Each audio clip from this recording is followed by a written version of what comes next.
ये कहानी basically Karl Elon के इर्द गिर्द घूमती है, जो कि बाय प्रोफेशन एक बैंकर है। कार्ल बेसिकली लोन देने का काम करता है, लेकिन अगर उसकी पर्सनल लाइफ की बात की जाए तो वो बहुत अकेला है। वो अपनी जिंदगी से बहुत उदास है क्योंकि इसकी अपनी वाइफ से डाइवोर्स भी हो चुकी होती है। उसके अलावा वो अपने दोस्तों को भी इग्नोर करता है, वो किसी से नहीं मिलता, वो हर किसी से दूर रहना ही प्रेफर करता है। और एक दफा कार्ल डीवीडी शॉप के अंदर अपनी शॉपिंग कर रहा होता है। यहीं पर इसका एक दोस्त इसे कॉल करता है कि हमने डिनर के सिलसिले में मिलना था, तुमने मैसेज का रिप्लाई तक नहीं किया। कार्ल यहाँ पर बहाना करता है कि मैं एक बहुत जरूरी काम में बिजी हूँ और मैं एक बहुत इंपॉर्टेंट फाइल पर काम कर रहा हूँ। लेकिन उसका दोस्त कहता है कि तुम ड्रामा मत करो, मैं तुम्हें देख सकता हूँ कि तुम डीवीडी शॉप में खड़े हो और अब बहानेबाजी मत करो और चलो हमारे साथ। कार्ल अब बेसिकली जाना तो नहीं चाहता था, लेकिन वो पकड़ा जाता है और उन्हें अपने दोस्तों के साथ डिनर के लिए जाना पड़ जाता है। और यहीं पे कार्ल अपनी प्रीवियस वाइफ को भी देखते हैं, जिसकी डाइवोर्स हो चुकी होती है। बेसिकली इनकी वाइफ अपने नए पार्टनर के साथ वहां पर होती है। कार्ल उसे आंखें चुराता है, वो उसके सामने नहीं जाना चाहता। इस सब की वजह यह है कि कार्ल का कॉन्फिडेंस बिल्कुल डाउन हो जाता है। वो सब लोगों से आंखें चुराता है, वो किसी से नहीं मिलना चाहता और उसे अपनी लाइफ में कुछ भी अच्छा नहीं लगता। अगले दिन कार्ल एलन अपने ऑफिस में जाते हैं।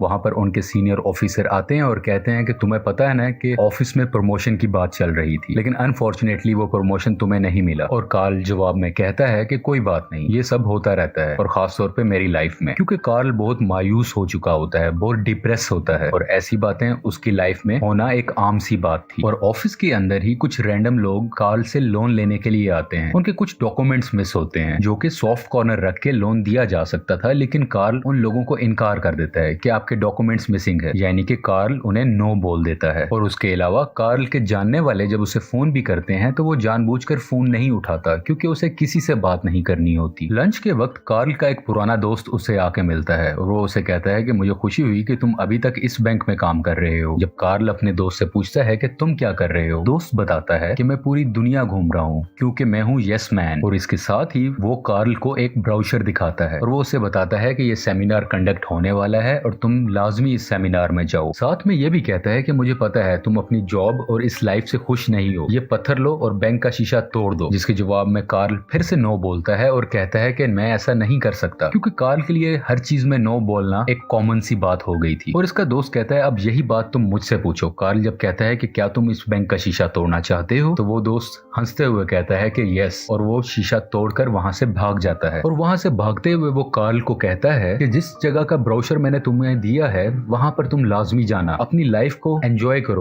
अपनी जिंदगी को जियो, लाइफ एक बार ही मिलती है। असल में अब तक की बात की जाए तो कार्ल की जिंदगी में सबसे ज्यादा लफ्ज इस्तेमाल होने वाला नो है, यानी वो हर चीज में नो बोलता है। इसी वजह से उसने लोन रिजेक्ट किया, इसी वजह से अपने दोस्तों को झूठ बोला और भी बहुत सी बातों में वो नो का इस्तेमाल करता है। लेकिन अब भी कार्ल अपनी प्रीवियस वाइफ को मिस किया करता है और यहाँ पर वो अपनी वाइफ को कॉल करता है और उसको बताता है कि मैं तुम्हें मिस कर रहा हूँ। लेकिन उसकी एक्स वाइफ कहती है कि मैं अपने पार्टनर के साथ कहीं बाहर जा रही हूँ और कार्ल मुस्कुराते हुए कहता है कि हाँ तुम्हें जाना चाहिए, तुम्हारी जिंदगी है, और फोन डिस्कनेक्ट हो जाता है। इवन हम अब ये भी देखते हैं कि उसके बहुत अच्छे दोस्त की एंगेजमेंट पार्टी होती है और वो उसकी एंगेजमेंट सेरेमनी में भी नहीं जाता और उसका दोस्त उससे शिकायत करता है कि अगर तुम खुद को नहीं बदलोगे तो ऐसा नहीं चलेगा और मैं तुमसे कभी बात नहीं करूंगा। वो दोस्त कार्ल से नाराज हो जाता है और वहां से चला जाता है। कार्ल सोचता है कि उस सेमिनार में जाने में हर्ज नहीं है और वो उस सेमिनार में पहुंच जाता है। इस सेमिनार का नाम यस सेमिनार होता है और यहीं पर उसका वो दोस्त भी मिलता है जिसने उसको ब्राउचर दिया था कार्ल के बैंक के सामने। अब इस सेमिनार में हम मोटिवेशनल स्पीकर को देखते हैं, जो कि सब लोगों से पूछते हैं कि इस सेमिनार में पहली दफा कौन आया है। कार्ल का दोस्त उसकी तरफ इशारा करते हुए कहता है कि ये मेरा दोस्त है और ये पहली दफा आया है। इस चीज को देखते हुए मोटिवेशनल स्पीकर कार्ल को कहते हैं कि कम ऑन,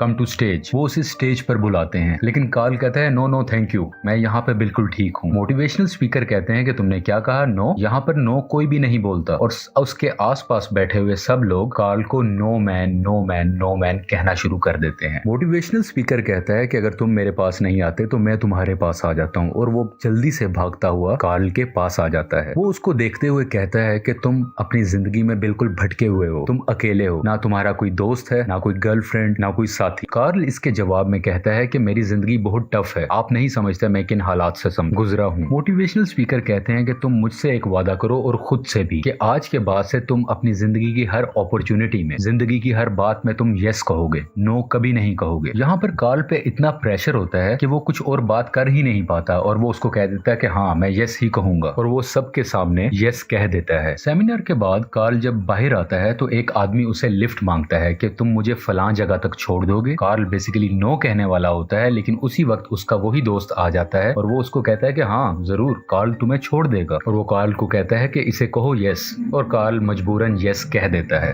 सफर के दरमियान वो लिफ्ट लेने वाला आदमी कार्ल को कहता है कि क्या तुम्हारे पास फोन है, मैं वो इस्तेमाल कर सकता हूँ। कार्ल उसे भी यस कह देता है और वो फोन पर लंबी लंबी कॉल्स करने लगता है। थोड़ी देर में उसकी जगह आ जाती है जहाँ पर उसने उतरना था। वो उसे कहता है क्या तुम्हारे पास कुछ पैसे हैं। अब कार्ल नो बोलना चाहता है, लेकिन वो उस सेमिनार की वजह से कहता है कि ओके मैं तुम्हें पैसे दे देता हूँ, यानी कि वो यस करता है और वो उसे अपने सारे पैसे भी दे देता है। खैर उस शख्स को छोड़ के कार्ल अपने घर की तरफ चल पड़ता है। रास्ते में उसकी गाड़ी खराब हो जाती है। अब ना तो उसके पास पैसे हैं क्योंकि वो सारे पैसे उस बंदे को दे चुका था, उसके अलावा उसकी फोन की बैटरी भी डेड हो जाती है क्योंकि वही शख्स बहुत लंबी कॉल्स कर रहा था जिसकी वजह से बैटरी डेड हो चुकी है। कार्ल यहाँ से पैदल नियरेस्ट पेट्रोल पंप के पास जाता है और अपना क्रेडिट कार्ड स्वाइप कर एक खाली डब्बे में पेट्रोल भर रहा होता है ताकि वो उस पेट्रोल को ले जाए और गाड़ी में डालकर अपने घर जा सके। लेकिन पेट्रोल भरते हुए वहां पर एक लड़की आती है। वो लड़की बाइक पर बैठे हुए कार्ल की फोटो खींच लेती है और वो उसे मुस्कुराते हुए कहती है कि शायद तुम्हारी गाड़ी का पेट्रोल खत्म हो गया है, अगर तुम्हें मुनासिब लगे तो मैं तुम्हें छोड़ सकती हूँ तुम्हारी कार तक। और कार्ल कहता है यस, और वो उसकी बाइक पर बैठकर अपनी गाड़ी तक पहुंच जाता है। बेसिकली इस लड़की का नाम एलिसन है। एलिसन मजीद कार्ल से पूछती है कि क्या तुम ठीक हो। कार्ल अपने मुंह में बोलते हुए ये कहता है कि हाँ मैं ठीक हूँ, बस मुझे एक किस चाहिए। बेसिकली वो अपने मुंह में ही बोल रहा होता है, वो ऊंची आवाज में नहीं कहता, लेकिन इसकी ये बात ये लड़की एलिसन सुन लेती है और वो उसके चेहरे पे किस करके वहां से चली जाती है। और कार्ल इस चीज को देख के बहुत खुश हो जाता है और वो ये सोचने लगता है कि ये सब कुछ जो हुआ सिर्फ यस बोलने की वजह से हुआ, क्योंकि अगर मैं उस भिखारी को लिफ्ट ना देता तो ये सब कुछ ना होता, ना ही ये लड़की मिलती। और कार्ल ये फैसला कर लेता है कि मुझे अब हर चीज में यस ही बोलना है। अभी ये वो बातें सोच ही रहा होता है कि उसके बॉस की कॉल आ जाती है। ये दिन सैटरडे का होता है जो कि छुट्टी का दिन है, लेकिन उसका बॉस कहता है कि ऑफिस में कुछ काम है, क्या तुम आ सकते हो। और कार्ल कहता है कि यस, और वो अपने ऑफिस में पहुंच जाता है। ऑफिस के अंदर एक औरत आती है जो कार्ल को बताती है कि मैं एक छोटा सा केक बनाने का बिजनेस करती हूँ और मुझे अपने बिजनेस के एक्सपेंशन के लिए कुछ लोन चाहिए। हालांकि इनका बैंक छोटे लोन्स नहीं दिया करता, लेकिन कार्ल ने फैसला कर लिया होता है कि वो हर चीज पर यस बोलेगा और नो से दूर रहेगा। और उस औरत की बात को सुनते हुए उसका लोन एक्सेप्ट कर लेता है, यानी कि उसको लोन दे देता है। इसके अलावा वो अपने पुराने दोस्तों से भी मिलना चाहता है। वो उन्हें बताता है कि मैं अपनी जिंदगी में चेंज लेके आ गया हूँ, अब मैं हर चीज को यस कहता हूँ और मैं काफी अच्छा फर्क फील कर रहा हूँ। और इस चीज का फायदा उठाते हुए उसका दोस्त मजाक में वेटर्स को बुलाता है और उसको कहता है कि यहाँ पर ड्रिंक्स और खाना लाना बंद मत करना क्योंकि सारा का सारा बिल हमारा दोस्त कार्ल देगा। क्या कार्ल तुम बिल दोगे ना। और कार्ल कहता है यस। कार्ल यहाँ पर बहुत ड्रिंक करता है और नशे की हालत में बहुत नाचता है, कूदता है और गाता है। उसने लाइफ में ऐसा कभी एंजॉय नहीं किया जैसा कि आज रात वो कर रहा है। नेक्स्ट मॉर्निंग आ जाती है और कार्ल की एक नेबर जो कि एक ओल्ड एज लेडी है वो उसके पास आती है और वो उसे कहती है कि क्या तुम मेरे घर का एक शेल्फ ठीक कर दोगे। कार्ल उसका घर का शेल्फ ठीक करता है, लेकिन उसी दरमियान ये ओल्ड लेडी कार्ल को सेक्सुअली हैरेस करने लगती है और कार्ल कहता है नो नो ऐसा कुछ नहीं होगा हमारे दरमियान। और कार्ल वहां से बाहर भाग आता है, लेकिन वो जब बाहर की तरफ आ रहा होता है तो वो सीढ़ियों से गिर जाता है और उसे थोड़ी सी चोट भी लग जाती है। और उसी वक्त एक कुत्ता भी आकर कार्ल को काटने वाला होता है। कार्ल सोचता है कि जब तक मैं यस बोल रहा था सब कुछ ठीक चल रहा था, लेकिन अब मैंने नो बोला तो मैं ऑलमोस्ट अपनी हड्डी तोड़वाने वाला था और एक कुत्ता मुझे काटने वाला था। तो वो इरादा करता है कि मुझे अब हर चीज में यस ही बोलना है। अब कार्ल मुकम्मल तौर पर चेंज हो चुका है, वो किसी भी चीज को नो नहीं कहता। इसके अलावा उसकी लाइफ में बहुत सी चेंजेस आती हैं, जैसे कि वो गिटार बजाना भी सीखता है, प्लेन भी उड़ाता है और इसके अलावा कोरियन लैंग्वेज भी सीखने लगता है। इसके अलावा कार्ल के अपने बॉस से कुछ रिलेशन ज्यादा अच्छे नहीं थे, लेकिन अब वो रिलेशन भी अच्छे होने लग जाते हैं। As a loan officer Carl के पास जितने भी लोग लोन लेने आते हैं वो उन सबको लोन देता है, चाहे वो लोन कितना भी हो, वो लोन छोटा हो या बड़ा हो, वो किसी को नो नहीं बोलता। और सब लोग कार्ल की की सर्विसेज से बहुत खुश होते हैं और इसी वजह से बहुत से लोग इसी बैंक में आते हैं और कार्ल से ही लोन लेते हैं। एक दिन अपने ऑफिस से घर जाते हुए रास्ते में से एक आदमी नजर आता है जो हर रोज इस जगह पर खड़ा होता था और कार्ल हमेशा उसे नो कहता था क्योंकि वो आदमी कहता था कि मेरा एक बार है, वहां पर आप जरूर आएं, आपको पसंद आएगा। और कार्ल हमेशा से उसे नो कहा करता था, लेकिन क्योंकि अब कार्ल यस कहता है तो वो उस आदमी का ब्रोशर देखते हुए कहता है कि यस, मैं जरूर आऊंगा तुम्हारी बार में, तुम बहुत अच्छा काम कर रहे हो। और रात को कार्ल उसी बार में चला जाता है। वहां पर जाकर वो देखता है कि वही लड़की एलिसन वहां पर मौजूद है। ये वही लड़की है जिसने उसे लिफ्ट दी थी और उसे किस भी की थी। बेसिकली एलिसन यहाँ पर सिंगिंग करती है, यानी कि इस बार में गाना गाती है। जब उसका गाना खत्म हो जाता है तो वो कार्ल के पास आकर बैठती है। वो पूछती है कि क्या तुम मेरा पीछा कर रहे हो? और कार्ल कहता है नहीं, मैं ऐसा नहीं कर सकता। और इसके बाद ये दोनों मिलकर वॉक पर निकल जाते हैं। रास्ते में चलते हुए वो बताती है कि मैं पार्ट टाइम इस बार में सिंगिंग भी करती हूँ और इसके अलावा डे टाइम में मैं फोटोग्राफी क्लास की टीचर भी हूँ। तुम किसी दिन वहाँ पर जरूर आना, मुझे खुशी होगी। और कार्ल उसको यस बोल देता है कि मैं जरूर आऊंगा। रात को कार्ल को अपने एक दोस्त फोन आता है, वो उसे पार्टी पर आने के लिए इनवाइट करता है। रात काफी हो चुकी होती है, लेकिन फिर भी कार्ल अपने दोस्त को यस बोलता है। वो उस पार्टी पर चला जाता है। वहां जाकर वो बहुत अयाशी करता है, बहुत एंजॉय करता है। और अगले दिन सुबह सुबह वो अपनी दोस्त एलिसन की फोटोग्राफी क्लास में चला जाता है। वहां पर वो उससे मिलता है, उसके साथ उसकी प्रैक्टिसेस में शामिल होता है, उनके साथ भागता है, उनके साथ मिलकर फोटोग्राफी करता है। कार्ल की लाइफ मुकम्मल तरीके से चेंज हो चुकी है और ये सब चेंजेस सिर्फ यस कहने की वजह से ही हुई हैं। अब कार्ल हर वक्त मुस्कुराता रहता है और यही चीज एलिसन को बहुत पसंद आती है। उसकी नेचर, उसका मुस्कुराना, उसका जिंदा दिल होना, ये चीज एलिसन को बहुत पसंद आने लगती है और इन्हीं चीजों की वजह से इन दोनों के दरमियान बहुत अच्छी दोस्ती हो जाती है। अगली रात को कार्ल और एलिसन मिलकर बाइक पर जाते हैं और ये बहुत ज्यादा एंजॉय करते हैं, लेकिन इस बार एलिसन नहीं बल्कि कार्ल बाइक को चला रहा होता है। और उसके बाद ये दोनों एक बड़े से स्टेडियम में जाते हैं और ये दोनों मिलकर यहाँ पे बहुत ज्यादा टाइम स्पेंड करते हैं। ये एक दूसरे को पसंद करने लगते हैं। और अगले दिन हम देखते हैं कि कार्ल के बैंक में बहुत से लोग जमा होते हैं जो सब लोन लेने के लिए आए होते हैं। बहुत बड़ी लाइनें लगी होती हैं। यहाँ पर कार्ल का सीनियर ऑफिसर उसके पास आता है और वो कहता है कि ऑफिस में आओ, मुझे तुमसे कुछ बात करनी है। कार्ल को लगने लगता है कि अब मेरी जॉब गई, लेकिन जब वो सीनियर ऑफिसर के पास जाता है तो वो उसे शाबाश देता है। वो उसे बताता है कि आज से पहले हमारी कंपनी ने कभी छोटे लोन नहीं दिए थे, लेकिन तुम्हारा ऐसे करने से बहुत ज्यादा लोग आ गए और हमारा वॉल्यूम बढ़ गया, जिसकी वजह से हमारा बैंक बहुत प्रॉफिट कमा रहा है। और ये सब लोन लेने वाले लोग वक्त पर अपना लोन भरते हैं और ये हमारे बैंक के लिए बहुत अच्छा है। और इसके अलावा सीनियर ऑफिसर कार्ल को प्रमोट भी कर देते हैं और उसकी सैलरी में भी इजाफा हो जाता है। कार्ल बहुत खुश हो जाता है। कार्ल की पर्सनैलिटी में बहुत ज्यादा पॉजिटिविटी आ चुकी है और वो जहाँ भी जाता है बहुत सी खुशियां फैलाता है। एक दफा हम देखते हैं कि एक आदमी खिड़की के बाहर सुसाइड करने वाला होता है, लेकिन कार्ल उसके पास जाकर मोटिवेशनल गाना गाता है, जिसको सुनकर वो आदमी सुसाइड नहीं करता और इस तरह से वो उस आदमी की भी जान बचा लेता है। कार्ल और एलिसन घूमने फिरने का इरादा करते हैं। वो इसी सिलसिले में जब एयरपोर्ट पे होते हैं तो कार्ल की एक्स वाइफ वहां पर आती हैं और वो उसे कहती हैं कि हमने तुम्हें टीवी पर देखा जब तुम उस आदमी की जान बचा रहे थे, तुमने बहुत अच्छा काम किया।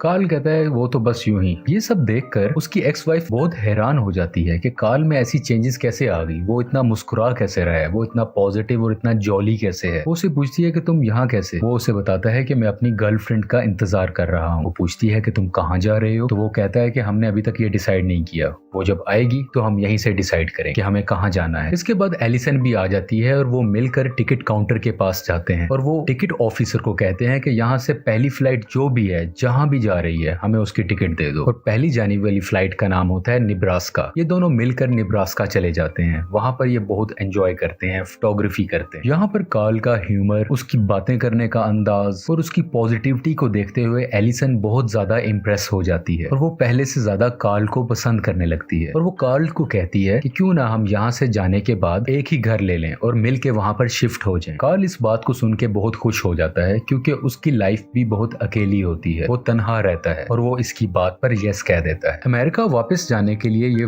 टिकट ले रहे होते हैं कि उसी वक्त वहां पर 2 कस्टम ऑफिसर्स आ जाते हैं और वो कहते हैं कि हमें आपसे कुछ सवालात करने हैं। वो उन्हें बंद कमरे में ले जाते हैं और वहां पर कार्ल से पूछा जाता है कि क्या तुम अमेरिका से नफरत करते हो। कार्ल कहता है कि नहीं, ऐसा कुछ नहीं है। उसके अलावा मजीद कस्टम ऑफिसर्स कहते हैं कि हमें तुम पर शक है क्योंकि हाल ही में तुमने प्लेन को उड़ाना सीखा, कोरियन लैंग्वेज सीखी, उसके अलावा एक फर्टिलाइजर कंपनी को तुमने लोन दिया, शायद उनको बम बनाने के लिए तुमने लोन दिया। कार्ल कहता है नहीं, ऐसा कुछ नहीं है। ऑफिसर्स कहते हैं कि हमें तुम पर शक है, तुम्हारी शादी 6 महीने से ज्यादा नहीं चली, ऐसा सब कुछ क्यों हुआ? खैर ये इनके मामूल के मुताबिक सवालात थे, लेकिन जब शादी का सवाल पूछा गया तो एलिसन हैरानी से देखती है, क्योंकि एलिसन को नहीं पता था कि कार्ल की शादी हो चुकी है या फिर उसकी डाइवोर्स भी हो चुकी है। कार्ल ने ऐसा कभी जिक्र नहीं किया था। असल में ये कस्टम ऑफिसर्स कार्ल को टेररिस्ट समझ रहे होते हैं, क्योंकि प्लेन चलाना, एकदम से लैंग्वेज सीखना, ये कॉमन बंदा अमूमन नहीं किया करता जिसने पहले कभी ऐसी एक्टिविटीज में हिस्सा ना लिया हो। लेकिन कार्ल उन्हें बताता है कि ये सब कुछ मैं यस कहने के चक्कर में कर रहा हूँ और मेरी लाइफ में बहुत बदलाव आ रहा है। और इसके अलावा कहता है कि मुझे मजीद अपने वकील से बात करना है।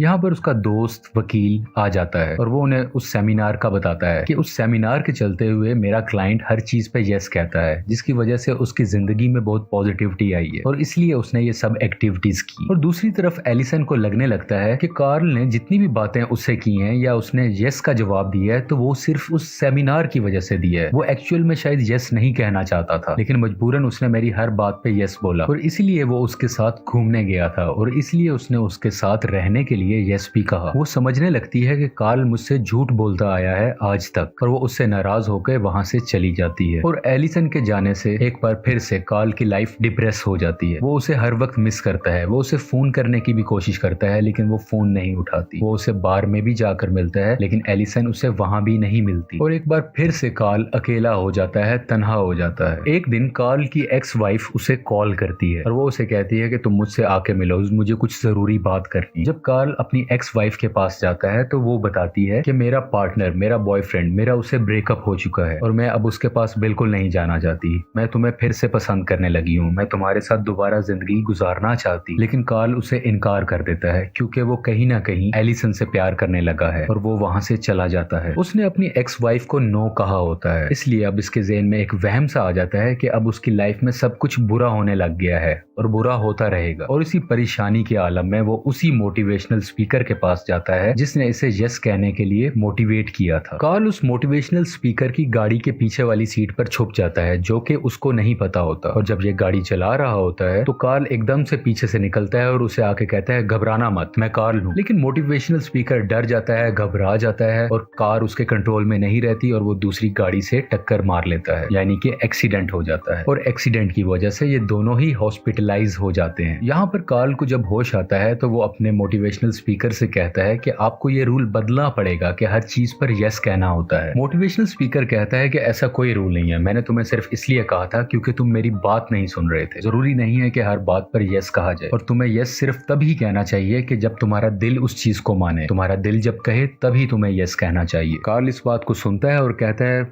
कि अब मैं बिल्कुल समझ चुका हूँ और वो अपने दोस्त से टाइम पूछता है। और ये टाइम एलिसन की फोटोग्राफी क्लासेस का होता है और कार्ल फौरन हॉस्पिटल से उसी हुलिये में एलिसन के पास पहुंच जाता है। वो एलिसन से मिलके कहता है कि मैंने आज तक तुम्हें जितनी बार भी यस कहा वो मैंने दिल से कहा था, हमेशा सच बोला था, सिवाय एक चीज को छोड़ के कि जब तुमने मुझसे पूछा था कि नेब्रास्का से वापसी पर हम दोनों साथ रहेंगे तो उस वक्त मैंने बगैर कुछ सोचे यस कह दिया था, क्योंकि मैं वहां पर काफी हद तक घबरा गया था। ये जिंदगी के बड़े फैसले होते हैं और हमें सोच समझ कर फैसला लेना होता है, इसलिए मैं घबरा गया था और मैंने ये झूठ में यस बोला था। लेकिन मैंने जितने भी यस बोले वो बाकी सब सच थे। एलिसन कहती है कि मुझे कैसे पता चलेगा तुम कौन से यस पे सही कह रहे हो और कौन से यस पे गलत कह रहे हो। बात को बदलते हुए कार्ल कहता है कि अगर मैं ये यस कहना ना शुरू करता तो क्या मैं तुमसे मिलता, और अगर मैं ये ना भी कहता और मैं तुमसे मिल भी जाता तो जैसा मैं पहले था तुम मुझे बिल्कुल पसंद ना करती, बल्कि मुझे कोई भी पसंद नहीं करता था। तुम अपनी जिंदगी को बहुत एंजॉय करती हो, तुम जो करना चाहती हो वो तुम करती हो। लेकिन ये बात भी सच है कि मैं तुमसे प्यार करता हूँ और बहुत प्यार करता हूँ, तुम्हें खुश रखूंगा। और एलिसन भी मुस्कुराती है और उसको कार्ल पर यकीन आ जाता है। उसे मुकम्मल यकीन होता है कि कार्ल अब सच में यस कह रहा है, वो सच में उसे प्यार करने लगा है और दोनों एक दूसरे को गले लगा लेते हैं और इस मूवी की हैप्पी एंडिंग हो जाती है।